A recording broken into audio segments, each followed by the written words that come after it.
This is a class on fake news.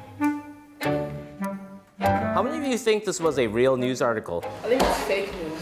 Yeah, it's in the Onion. These 8th graders at an all-boys school in New York City are given real-world examples, like Onion articles or John Oliver shows, and a task to determine if what they see is news, opinion, entertainment, propaganda, or something else. I think it's entertainment because normally the news wouldn't have jokes in it, and it would be more professional.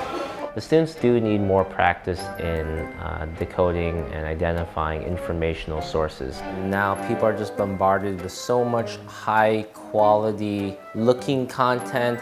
It can be so tailor-made just for you.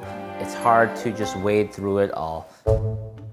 If it says op-ed, you know, oh, this is someone's opinion. It's openly biased.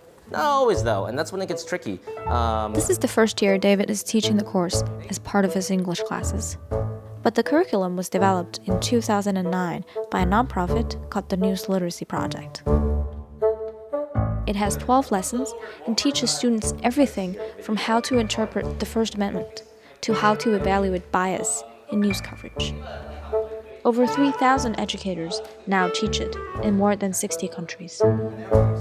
Damaso Reyes helps schools start using the news literacy curriculum.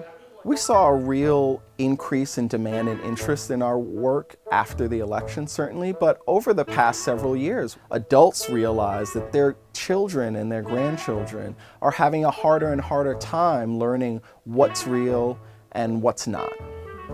Where do you guys get news? I guess YouTube. I watch CNN or I watch Fox News. I like to see both sides of the story. I'm subscribed to the New York Times. I watch News 12 in the morning, so I think that's trustworthy, and specifically it's talking about issues that are going on in the Bronx where I live. ABC News 12. Hillary Clinton was holding up Oh. a pizza store That was fake. in Washington, D.C. or something like that. I knew that was fake. Oh, that's true, that's true. I have. So far, David says it's rewarding to see how the students deal with the information they receive. If we were watching a more controversial video in class, maybe it would have been like an Alex Jones piece or something. They still probably would have still thought like, hey, I can handle this information. It's definitely rejuvenating to me because I'll see adults and I'll think like, oh God, so many people buy this. It's nice to see kids thinking, no matter how much of this is out there, people will pull through it. People will know how to handle it. If you might see a typo, don't just take that as, oh, he just messed up or something. There's a really good chance that whoever made it didn't really put as much time into it, or might have just thrown it out there just to change people's perspectives.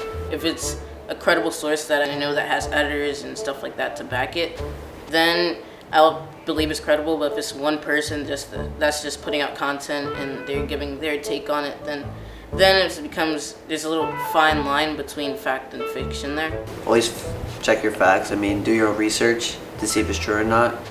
And don't just go to one source, go to multiple sources. And also look at the source like deeply to see if they're towards one side or they're towards another side, or they're just neutral. We feel that in order to be literate in the 21st century, you need to be digitally literate. And in order to be digitally literate, you need to be news literate.